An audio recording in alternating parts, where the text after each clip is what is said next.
Back to my YouTube channel. എൻ്റെ പേര് Gauri M S. എൻ്റെ പേര് ആദ്യ. അപ്പൊ നമ്മൾ ഇന്ന് പാടാൻ പോകുന്ന പാട്ടിന്റെ പേരാണ് കിളിയെ എന്ന ARMലെ സോങ്. അപ്പൊ നമുക്ക് പാടാം. 3, 2, 1 സ്റ്റാർട്ട്. ഗോ. പൂവേ പൂവേ താളം പൂവേ നെഞ്ചിൻ നാളം നീ.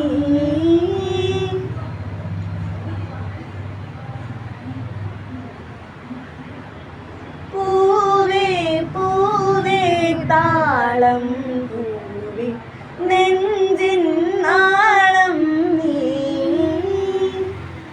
വീണ്ടും വീണ്ടും കാണാൻ തോന്നി മായാജാലം നീ. അഴകേ ആളിക്കണ്ണാളെ തഴുകും അമ്പിളിക്കുഞ്ഞോളെ അരികിൽ ചേർന്നിരിക്കൂലേ നിനവേ. വെറുതെ വാടി നിൽക്കാതെ ചിരിയിൽ മുത്തുകുടഞ്ഞോട്ടെ മഴവിൽ സ്വന്തമേ എന്നുമെൻ സ്വന്തമേ. കിളിയേ തത്ത കിളിയെ കൊഞ്ചി പറന്നിൻ കൂട്ടിലെത്തൂലെ നിറയെ ചിന്നിച്ചിതറും കൊതിയാൽ. കുറുമ്പേ കള്ളക്കുറുമ്പേ ഉള്ളിലൊളിക്കും നാണമെന്താണ് ഉളകെ മുട്ടിപ്പുളർന്നൊന്നറിയാൻ. നന്ദി.